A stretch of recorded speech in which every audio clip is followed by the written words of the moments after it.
James Allen की book as a man थिंकeth को बोला जाता है कि वो सेल्फ इम्प्रूवमेंट की सबसे फाउंडेशनल बुक्स में से एक है। और ये इसलिए क्योंकि ये बुक एक बहुत इम्पॉर्टेंट आइडिया हमें बताती है। एक आइडिया इतना इम्पॉर्टेंट कि अगर आप इसको पूरी तरीके से अपनी ज़िंदगी में डाल लेंगे तो आपकी ज़िंदगी ट्रांसफॉर्म हो जाएगी और देखते ही देखते आपकी ज़िंदगी वो आइडियल लाइफ बन जाएगी जिसके बारे में आप इमेजिन करते हैं। तो फंडामेंटल आइडिया इस बुक का ये है कि आपकी पूरी ज़िंदगी आपके थॉट से ही बनती है। ऑथर हमें बताते हैं कि आपके दिमाग में जो भी थॉट्स होते हैं वो एक बीज की तरह होते हैं जो आप एक गार्डन में डाल सकते हैं। अगर आप अपने दिमाग के गार्डन में नेगेटिव सीड्स डालेंगे तो आपको नेगेटिव ही रिजल्ट्स मिलेंगे, लेकिन अगर आप अपने दिमाग में पॉजिटिव थॉट्स डालते हैं तो आपको पॉजिटिव रिजल्ट्स मिलेंगे। लेकिन एक चीज़ तो बिल्कुल श्योर है, आपके दिमाग का गार्डन चाहे आप उसकी तरफ ध्यान दें या ना दें, वो आपको कुछ ना कुछ तो देगा, चाहे पॉजिटिव या नेगेटिव। तो ये आपका काम बनता है कि आप अपने दिमाग के अंदर जाएं और एक एक थॉट को एनालाइज करें और ध्यान रखें कि वो पॉजिटिव है और वो अलाइंड है आपकी ज़िंदगी के मेन एम के साथ। और आपको वो सारे झाड़ियों जैसे थॉट्स निकाल देने होंगे जो आपको आपकी ज़िंदगी में नहीं मदद करेंगे। तो इस वीडियो में आपको इस बुक से 5 मेन लेसन्स देने वाला हूँ। तो चलिए शुरू करते हैं। Lesson number 1, effect of thought on circumstances. James हमें एक एग्जाम्पल देते हैं 3 लोगों का, ये दिखाने के लिए कि चाहे आप लाइफ में जिस भी सिचुएशन में हैं, आपके थॉट्स ही उस सिचुएशन के लिए रिस्पॉन्सिबल हैं। तो पहला एग्जाम्पल एक बहुत गरीब आदमी का। उसको हमेशा एंजाइटी होती है और वो अपनी लाइफ को और अपने सराउंडिंग्स को इम्प्रूव करना चाहता है, लेकिन तब भी वो कंप्लेन करता रहता है अपने काम के बारे में और वो अपने बॉस से झूठ बोलता है कि वो कितना काम करता है ताकि वो अपनी सैलरी बढ़वा पाए। अब ये आदमी ये बात नहीं समझ पाता है कि वो अपनी सिचुएशन से कभी भी निकल नहीं पाएगा अगर वो इसी तरीके से नेगेटिव थॉट्स रखे, और एक्चुअली वो अपने आप को उसी सिचुएशन में और फंसाता जा रहा है। सेकेंड एग्जाम्पल है एक बहुत अमीर आदमी का।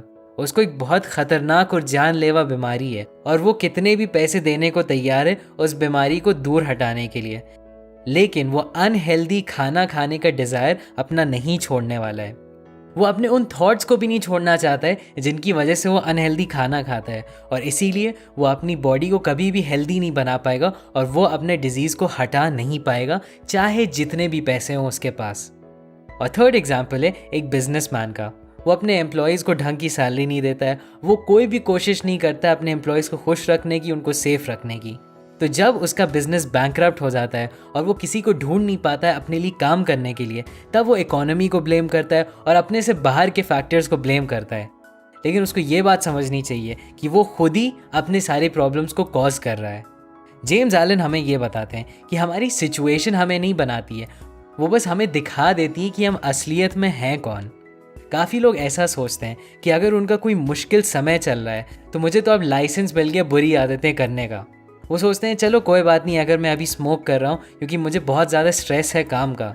या वो सोचते हैं कि अरे कोई बात नहीं अगर मैं दिन में मूवीज़ देख रही हूँ और अपना टाइम वेस्ट कर रही हूँ क्योंकि हर कोई लॉकडाउन में है। आपको हमेशा ये याद रखना होगा कि आपका सिचुएशन आपका असली कैरेक्टर रिवील करता है। अगर आपका कैरेक्टर बहुत लेज़ी होना और आलसी होना तो किसी भी टफ सिचुएशन में आप आलसी ही बन जाएंगे। लेकिन अगर आप अपने अंदर अपने दिमाग में मेंटली स्ट्रांग होंगे तो जब भी आप किसी टफ सिचुएशन को फेस करेंगे आप और ज़्यादा शाइन करने लगेंगे। तो अगर आपको कभी भी अपनी सिचुएशन इंप्रूव करनी हो तो अपने आप से सबसे पहले ये सवाल पूछिए कि मैं अपने थॉट्स को कैसे इंप्रूव कर सकता हूँ। क्या आपको ऐसा लगता है कि यार काश मैं और स्मार्ट हो सकता या मैं और लकी हो जाती एट्सेट्रा? यही सारे थॉट्स हैं जो आपको उस सिचुएशन में फंसाए रखेंगे। लेकिन अगर आप हर सुबह उठेंगे और आप ग्रेटफुल रहेंगे अपनी ज़िंदगी में चीज़ों के लिए और आप पूरी कोशिश करेंगे अपने थॉट्स और अपने एक्शंस को प्योर बनाने की, तब आप अपनी लाइफ में किसी भी सिचुएशन को हैंडल कर पाएंगे। सेकेंड लेसन है थॉट एंड पर्पस पे। जेम्स एलन के हिसाब से जब तक आप अपने थॉट्स को एक ऊपर के पर्पस से लिंक नहीं कर लेते हैं तब तक आप कोई भी बड़ी चीज़ अपनी लाइफ में नहीं पा पाएंगे। तो इसको एक्सप्लेन करने के लिए मैं आपको एक एग्जाम्पल देता हूँ। मान लीजिए रिया एक लड़की है जो सिविल सर्विसेज में सेलेक्ट होना चाहती है, लेकिन उसका कोई ख़ास पर्पस नहीं है। वो पॉजिटिव थॉट्स रखने की कोशिश तो करती है और वो पढ़ाई भी पूरी मेहनत से करती है, लेकिन जब भी कोई छोटी प्रॉब्लम आती है वो बहुत डिसअपॉइंट हो जाती है। बहुत ज़्यादा मेहनत करने के बजाय जब वो पहले अटैम्प्ट में नहीं सेलेक्ट होती है तो वो बहुत ज़्यादा निराश हो जाती है और उसके लिए मुश्किल हो जाता है आगे बढ़ते रहना। और दूसरे साइड पे एक दूसरी लड़की है जिसका नाम है राखी, और वो भी सिविल सर्विसेज में जाने के लिए प्रिपेयर कर रही है। लेकिन उसका एक हायर पर्पस है कि उसको अपने देश को बेहतर बनाना है।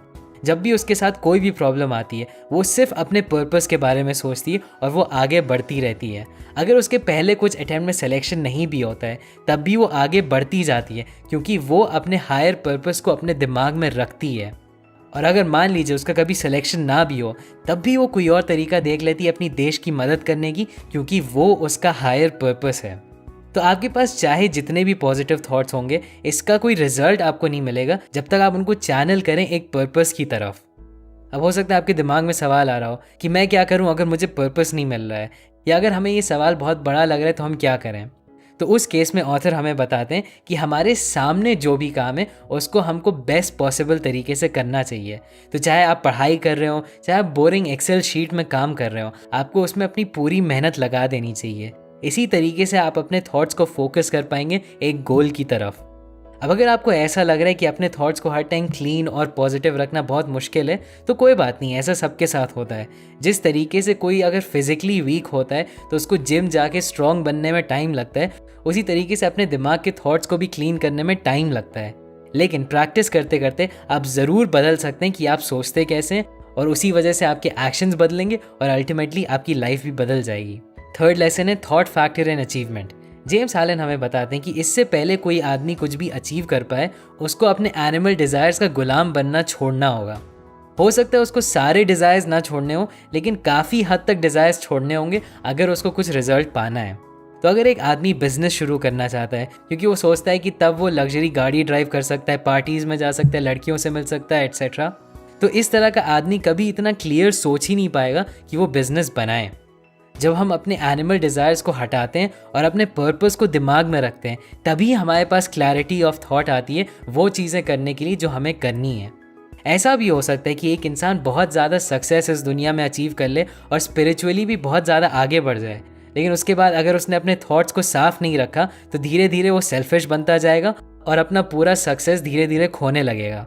तो आपको अपने गोल अचीव करने के बाद भी हमेशा अपने थॉट्स पे ध्यान देना चाहिए और उनको क्लीन और पॉजिटिव रखना चाहिए। और हाँ, कोई भी अचीवमेंट बिना सैक्रिफाइस या बलिदान के नहीं आता है, और सबसे बेसिक सैक्रिफाइस जो हम सब लोग कर सकते हैं वो अपने कंफ्यूज्ड एनिमल डिज़ायर्स को गिव अप करना है। फोर्थ पॉइंट है विजन्स एंड आइडियल्स। मेरे हिसाब से ये बुक का सबसे पावरफुल पॉइंट है। जेम्स एलन बोलते हैं कि ड्रीमर्स सेव द वर्ल्ड। इंसानियत का कोई भी बहुत बड़ा अचीवमेंट हमेशा स्टार्ट हुआ था किसी के सपने में। एक इंसान को मून तक पहुंचाना भी एक ड्रीम था जब तक कि वो असलियत नहीं बना। इसी तरीके से अब इलॉन मस्क ड्रीम देखते हैं इंसानों को मार्स पे डालने का। एक टाइम में हमारे फ्रीडम फाइटर्स का भी एक ड्रीम था कि एक दिन इंडिया फ्री हो जाएगा, और उसी की वजह से आज हम लोग इंडिपेंडेंस डे सेलिब्रेट कर पाते हैं। तो जेम्स एलन हमें बोलते हैं कि हमें अपना ड्रीम और अपना विजन अपने दिल में हमेशा जिंदा रखना चाहिए। वो एक एग्जाम्पल देते हैं गरीब लड़के का जो बहुत ही गंदी वर्कशॉप में काम कर रहा होता है और उसको बहुत मेहनत करनी होती है, लेकिन अगर वो अपने दिल में अपना विजन रखता है कि एक दिन मैं पढ़ लिख के बहुत बड़े घर में रहूँगा और मैं पूरी दुनिया को बदलूँगा, तो जब तक कि वो विजन उसके दिल में रहता है कभी ना कभी वो उस वर्कशॉप से बाहर निकल जाएगा और वो अपने एक्शंस के थ्रू अपने गोल के और पास पहुँच जाएगा। तो आपका विजन और आपका आइडियल जो आपके दिल में, वो सबसे कीमती चीज़ है जो आपके पास है, क्योंकि एक दिन आप भी यही आइडियल बन जाएंगे। और फिफ्थ पॉइंट इज सेरेनिटी, मतलब शांति। अपने दिमाग को पूरी तरीके से शांत करना, ये एक रिजल्ट है विजडम का। जब आप बहुत लंबे समय तक अपने सेल्फ कंट्रोल को प्रैक्टिस करते हैं तो आपका दिमाग अपने आप और शांत बन जाता है। यही चीज़ आप नोटिस करेंगे जब आप किसी साधु या मंक से मिलें कि वो कितने शांत होते हैं और वो कितने आराम से बात करते हैं। जितना आप अपने एनिमल डिज़ायर्स को गिव अप करेंगे उतना आप शांत बनेंगे और उतना ही आप अचीव कर पाएंगे उस इंटरनल पीस की वजह से। अगर आप एक काम इंसान बन जाएंगे तो दूसरी लोग आपके पास ऑटोमेटिकली आने लगेंगे और आप उनको स्ट्रेंथ दे पाएंगे और उनको इंस्पायर कर पाएंगे। एक ऑर्डिनरी बिजनेसमैन भी यही नोटिस करेगा कि वो और सक्सेसफुल बन जाता है जब वो और काम होता है, क्योंकि लोग हमेशा किसी काम इंसान के साथ ही डील करना प्रेफर करेंगे। तो इस बुक का सबसे बड़ा आइडिया यही था कि आपके थॉट्स ही आपकी पूरी ज़िंदगी को बनाते हैं। नंबर 1, आपके थॉट्स ही आपकी सिचुएशंस को बनाते हैं। नंबर 2, कि ये थॉट्स आपके रिजल्ट को तभी देंगे जब आप उनको एक पर्पस से जोड़ लेंगे। नंबर 3 कि कुछ भी अचीव करने के लिए आपको अपने एनिमल डिज़ायर्स छोड़ने होंगे। नंबर 4 आपका विजन और आपका आइडियल सबसे कीमती चीज़ है जो आपके पास है। और लास्ट पॉइंट कि जब आप अपने थॉट्स को और प्योर कर लेंगे तो आप अपने आप और शांत बन जाएंगे और यही शांति आपकी हर चीज़ में हेल्प करेगी। अगर आपको ये समरी पसंद आए तो मैं ज़रूर कहूँगा आप मेरा वीडियो देखें मैन सर्च फॉर मीनिंग पे, और ज़रूर उस लाइक बटन को भी क्लिक करें, सब्सक्राइब करिएगा और बेल आइकन दबाइएगा ताकि आप कोई भी वीडियोस ना मिस करें। और अभी के लिए बस इतना ही। Thanks for watching.